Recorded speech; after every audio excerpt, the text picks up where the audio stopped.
If we don't have our parents around, and if we don't think of them, about them, and pay gratitude towards our parents, we are the poorest person in this world. It doesn't matter how rich we are, how successful we are the biggest failure in this world because we don't have gratitude toward our parents. So always keep in mind that when we suffer, our parents be there with us. And we've been suffering, like I say, a lot. And so our parents' love is like the water in the ocean towards us. But our love towards our parents is just like a drop of rain on the leaf. When sun rises, it will dry down. Very little bit of love that we have for our parents. Who can care for their parents, who take care of their parents, who love their parents and always thought about their parents, they are the most successful people in this world. The tree without root, the wind will push it down very easily. And our parents is the root. The deeper root is, the stronger we grow. Is that right? And so don't forget our parents, even if they already passed away. Think of them when you eat something, when you go somewhere, and then live peacefully, mindfully, happily for them, because they don't have that chance anymore. So we have to live for them as well, not just for ourselves. Is that right? Yes. And so being a human being in this world is suffer. We now know suffering, right? Because after that story, we know very well how suffer it is. But because we are too busy chasing the world, chasing the materials, chasing everything in this life, that's why we don't know how terrible it is when we suffer. Because whenever we suffer, we cry and then we fall down and we cry, and then after we stand up, we forgot it right away. And in order for us to realize that suffering is something that you don't have to live with, you have to be mindful. And mindfulness is something that is within our breath. That earlier we hold our heart, we feel each and every beat. That is also you can practice mindfulness. If you can pay fully attention to our heartbeat without wandering, that is also mindfulness. But the technique for us to practice every day is here, within our breath, within this nostril. We breathe in, we know that we breathe in, aware of that breath going in. We breathe out, we know and we are aware of that breath going out.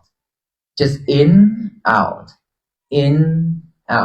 mindfully, just like that. We don't have to force our breath to be long or short. Just let it go in and out the way it is.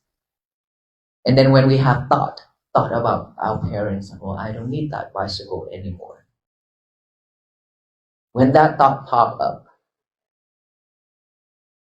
for most of the people, they don't see it. So that's why they don't realize that is the past.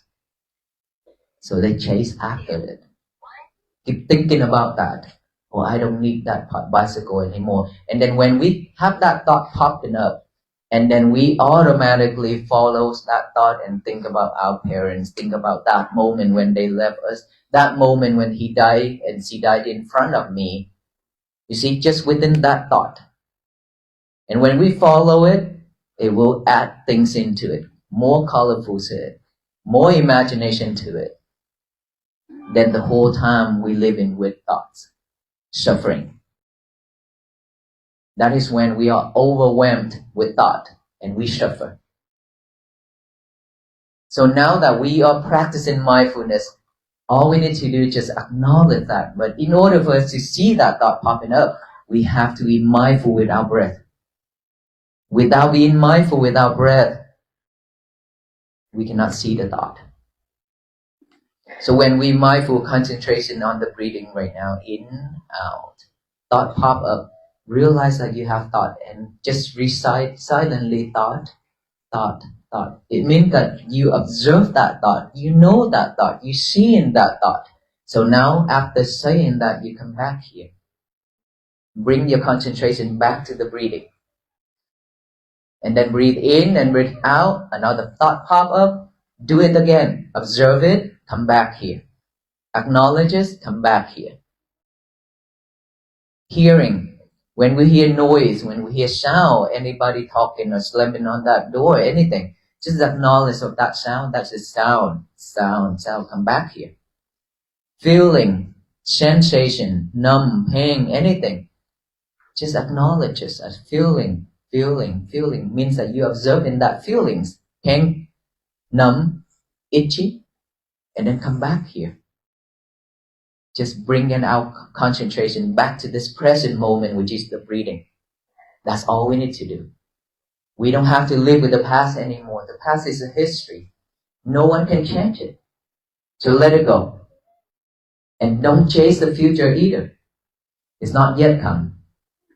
This present moment right now, here, is something that we have to live with.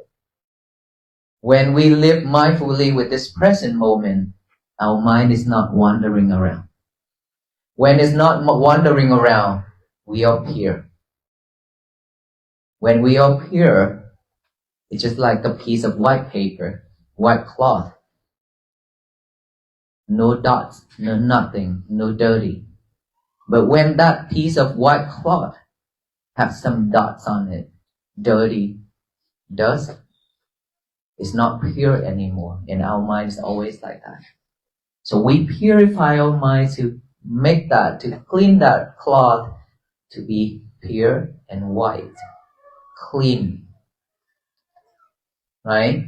And so by practicing like that every day, our mind will become clearer, better every day. And then during the day, now that we have to eat, we have to shower, we have to change clothes, we have to go shopping, we have to drive, we have to work, we have to read, learn, all those things in our daily life. You name it. All those things I just mentioned, we always multitask it. When we cook, we listen to music, we talk on the phone when we cook. When we eat, we talk earlier when inside. Almost every lunchtime, they are talking. When getting the food, when eating, everywhere. Not just here, everywhere. In any country. Because this is a habit. The habit that been living with us for so long that when we eat, we have to talk. When we get in food, we have to talk. Because this is the moment where we can chat. But no, we've been chatting for the rest of our life already. There's time that we need to stay silent for our own benefits, right? And to support the others' benefits as well. Because when we don't talk, they are mindful with their work. When we talk, distract them. We distract ourselves, we distract the people around us, and don't ask why we always being distracted. It's because we've been doing that to the people. It's return. Fair enough? We cannot just do it to the people, okay, I'm going to distract you so you cannot focus. And then when we try to focus on something and we expect our concentration to be right there, that object only, nobody can distract me, and do not distract me. We cannot expect that way because it's not fair unless we don't do it. So if we don't want to get that result, then don't do it to anybody. We have to be well behaved and understand that what goes around comes around. If you throw that ball to the wall, it will bounce back to us. If you throw hatred, anger, greedy, delusion to the universe, come back to us. That's why we've been getting so much disasters. A lot of things happening, right? Disaster by the Mother Earth, disaster by the people, but it's all have the connection in between because all of us have been spreading all those hatred into the universe. We cannot complain to anybody because we are the one who partially did that. And so now is the time that I realize that I have to do something, which I choose to walk along with the venerable monks, just to show you the key of mindfulness, hoping that all of us will join together with the monks to walk together to bring peace to our own life, our own family. And that is when peace begins from each and every person and every family, spread out step by step, one family after another, spreading out that way. One day this world, this country gonna be a better, a beautiful place for all beings to live. I truly believe that. That is the power of togetherness. We are not solo anymore. We don't do that anymore. We've been doing that. We have to play as a team. Starting from today. No more division, no more separation. Because you are this color and I'm this color, because you speak that language and I speak this language, it doesn't matter. We still have the same blood color, which is red. We still have the taste of the tear, which is salty. What is the difference here? It doesn't matter what faith, what belief we have. We all have in one belief and one faith and one religion in common, which is the religions of loving kindness, compassion, and peace. That everybody in this world is seeking for every single day. That I want peace, I want loving kindness, and I want compassion. Is that right? Yeah. This is the religion that we are worshipping every day. Beside our religions where we practice every day with our reverend, with our venerable monks, with our gurus, our teachers. All those are teaching us how to live, to become a better person in this world. And now that we have to come together for one world, for one mission, peace. So after all that, now we have to do one last step. When we get up in the morning, our mind is still fresh and pure. But in order for it to stay fresh and pure, we have to be able to sleep overnight. Is that right? Peacefully. Our mind cannot be wandering around. We cannot rolling around and could not sleep. When we wake up that way, it cannot be pure because our mind is full of thoughts and shiver. In order for us to do that, to have a peaceful morning when we wake up, we have to liberate our lover for 1 hour before bed. Your lover is your cell phone.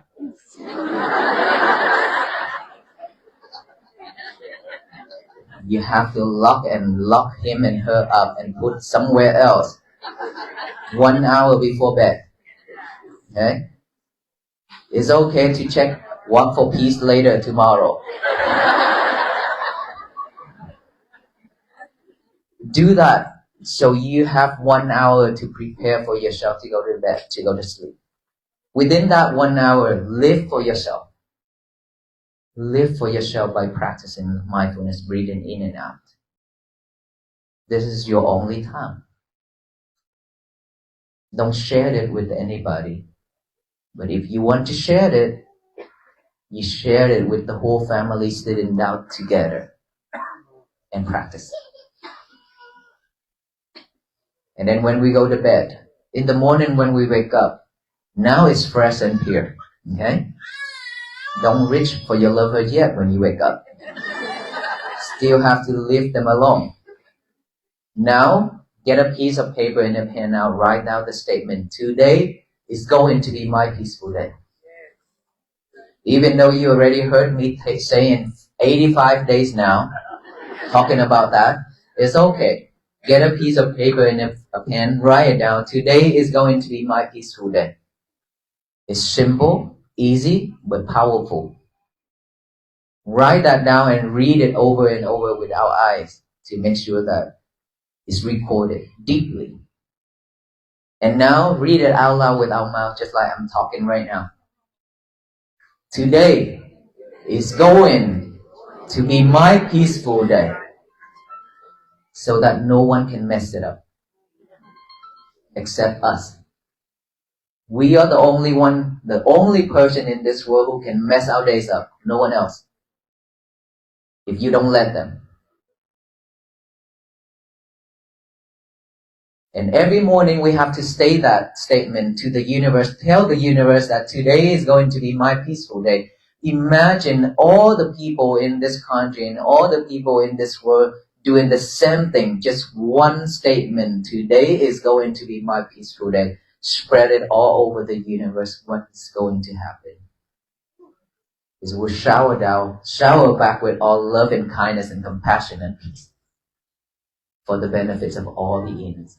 That is when this world become a better place for all beings to live. For our future generation, for our kids, our grandkids, and for ourselves to live. It's beautiful, isn't it? Yes. And in order for that to happen, it's required all of us to work together for one mission, peace. Walk in spirit with us by practicing mindfulness. Let loving kindness and compassion grow every day, so that peace can bloom and flourish throughout this world, throughout this universe. Thank you so much, everyone. May you all be well, be happy, and be peaceful.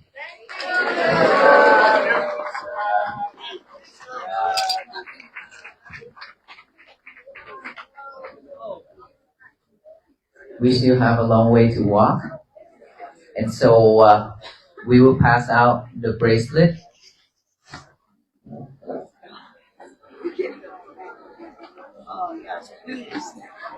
I need to invite all the Venerable monks.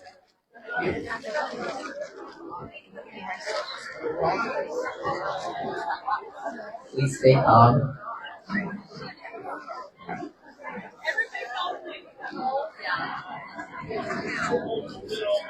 Please stay calm. We are too excited now.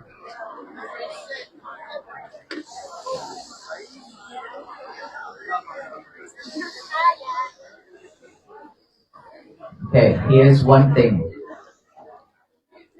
Somebody already go invite the monk. Here's one thing. How many hours we actually came out this morning to wait until now? How many hours? 4? 8? 6? 1 day? Wow. A lot of people have been waited and prepare ourselves. May I talk? It's our peaceful day. Here's one thing that I want all of us to be aware. When we came out, we spent hours to get here. And we are grateful enough that we can stay in this porch, pergola. And many people are staying outside with the rain and cold. And so we have to appreciate that. First thing. Second thing, don't make your days become a messy day. Because after all that talk, and if we cannot manage our emotion and we want to rush to go back, pushing each other, talking loud, and not nice to each other, then we ruin our day, and this is not a mission walk for peace anymore. Keep in mind that. So we already late to go home. It's okay, just be mindful, be patient to go home. Okay, that is how we practice, how we can support each other. All right. So when our venerable monks giving out the bracelet, please don't ask for pictures. Once you have one, make your way out so the person behind can come up and receive one. Thank you, everyone. And today, the heavens shower down with rain for all of us here to be wet.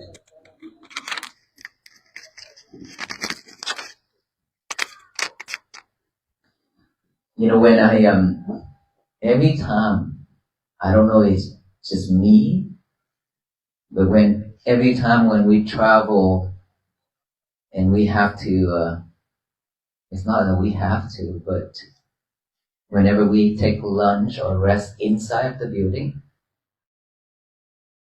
and if the weather is good, then I feel better.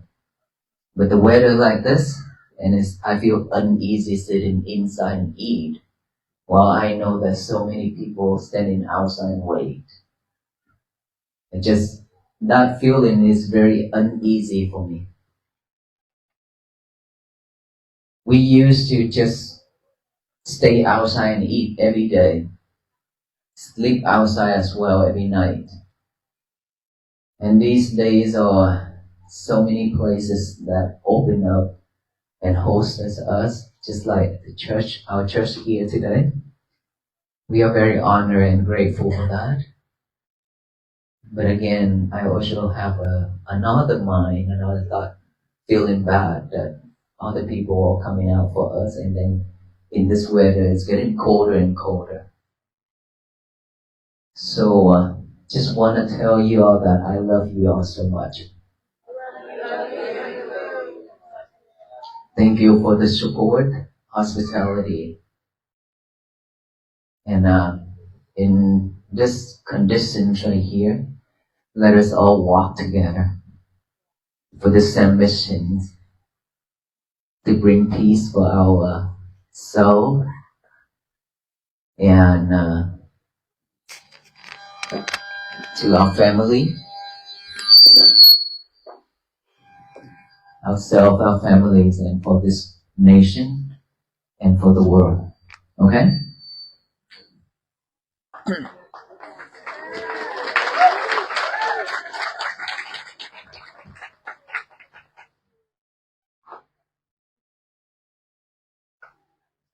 Loving kindness, compassion.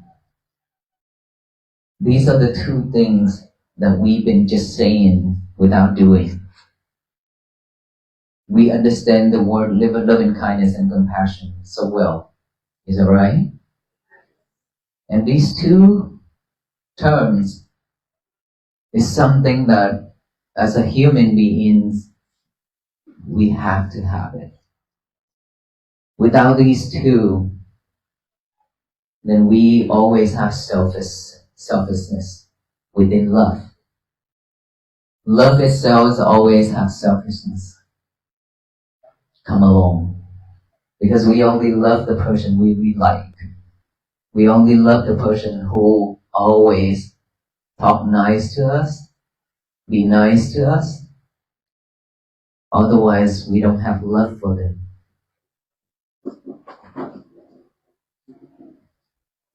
Before we move to that, let me ask you. We live in a world that is constantly in motion, a relentless current of deadlines, notifications, and endless striving. We are taught early on that success is a horizon we must forever run toward, and so we run, often without pausing to ask ourselves where we are truly going. Yet, amidst this chaotic modern chase, there is a quiet, profound counter-movement happening, a gentle invitation to stop, breathe, and remember who we are. Imagine the profound stillness required to walk 3,800 miles across the country, not to conquer a landscape, but to cultivate a sanctuary within. This is the essence of a true pilgrimage for peace. It is a journey that asks us to lay down our burdens, to step away from the noise of our daily lives, and to reconnect with the deeply rooted, unshakable humanity that resides in all of us.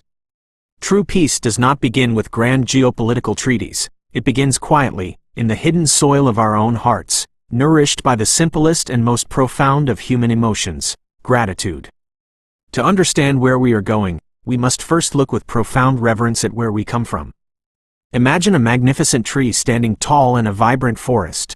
Its leaves may touch the sky, but its strength lies entirely in the dark, unseen earth where its roots hold fast. We are that tree, and our parents, our ancestors, are our roots. In the rush of our independent, self-made lives, it is stunningly easy to forget the hands that first held us, the sacrifices made so that we could simply stand. Even if our parents are no longer walking this earth, their legacy lives in the very beat of our hearts. A tree without deep roots is terrifyingly vulnerable. The slightest wind of hardship can easily topple it.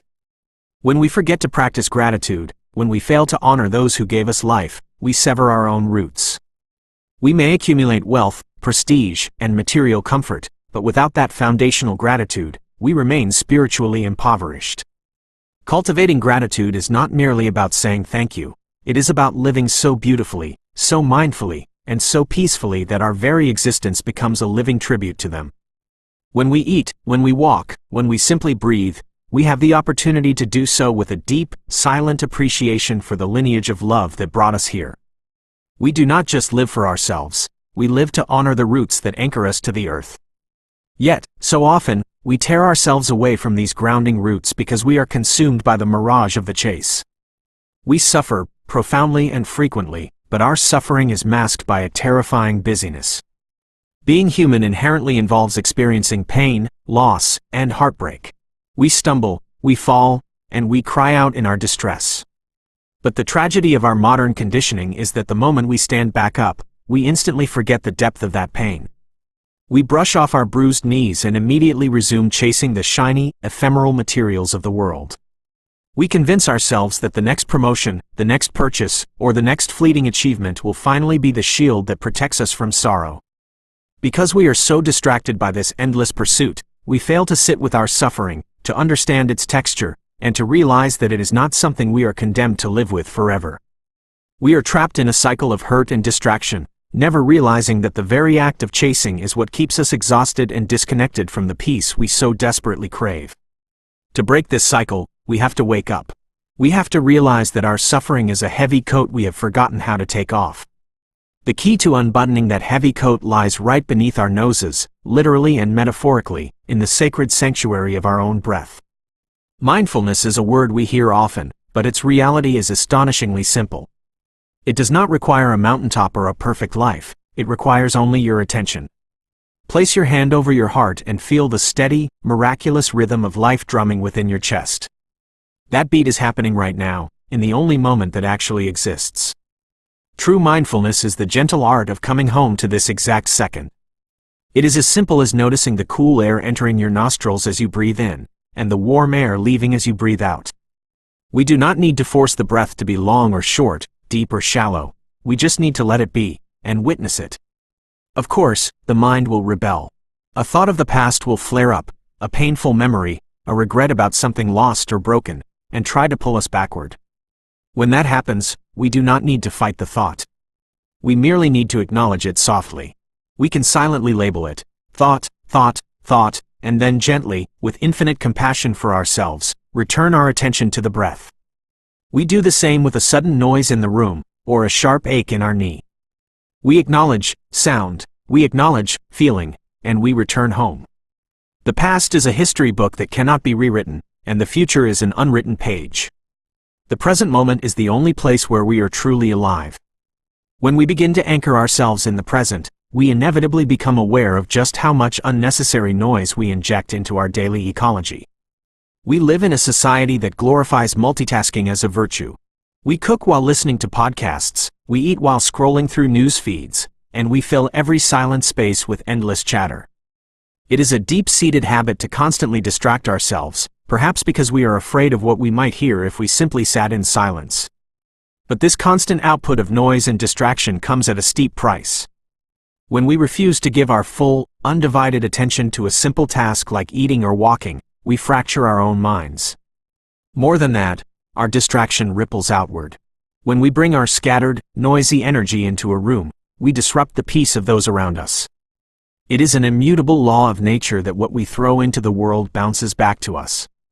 If we toss anger, impatience, and loud distraction into our environment, we cannot be surprised when our lives feel chaotic and overwhelming. Conversely, choosing intentional silence is an act of profound respect. By eating quietly, by doing one thing at a time with full devotion, we create a pocket of peace that allows others to focus, to breathe, and to be. We must understand that our personal serenity is deeply entangled with the serenity of our community.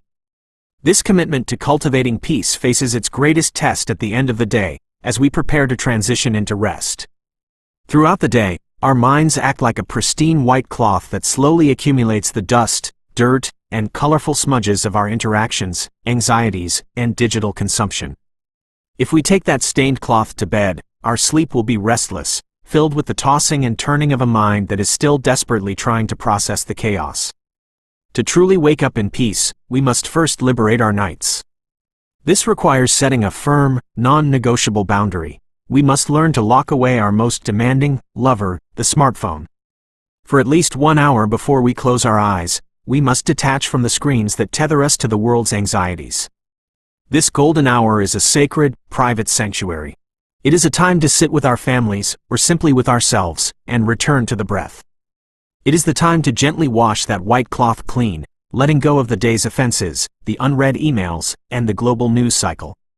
By consciously untethering from the digital noise, we grant our minds the permission to settle into a deep, restorative stillness. We cannot expect to harvest a peaceful morning if we have planted seeds of anxiety the night before. When we protect our night, we earn the morning, and it is in the soft, quiet hours of the morning that we hold the power to shape our destiny. When we first wake up, before we reach for the phone, the mind is once again pure and clear. This is the crucial moment of creation. Before the world can tell you what to worry about, you must tell the universe who you are going to be. It is a profoundly powerful practice to take a physical pen and a piece of paper and write down a single, defiant intention. Today is going to be my peaceful day. We must read it with our eyes, letting the truth of it sink deeply into our consciousness, and then we must speak it out loud with our mouths. By doing so, we draw a protective circle around our spirit. We realize the incredible empowering truth that no one in this entire world can ruin our day unless we hand them the keys to our peace. Imagine the seismic shift in our global consciousness if every person woke up and declared peace over their own lives. We would stop fighting over the superficial lines that divide us, the different languages, the varying shades of our skin, the differing names we give to the divine. Underneath it all, we bleed the same red blood, and we cry the exact same salty tears. Ultimately, we all belong to the exact same universal faith, the religion of loving kindness, compassion, and peace. It is the only thing every human heart truly seeks. We do not have to walk 3,800 miles across a continent to find it. We only need to take one mindful step forward, together, letting compassion bloom with every breath, and transforming our beautiful, fractured world from the inside out.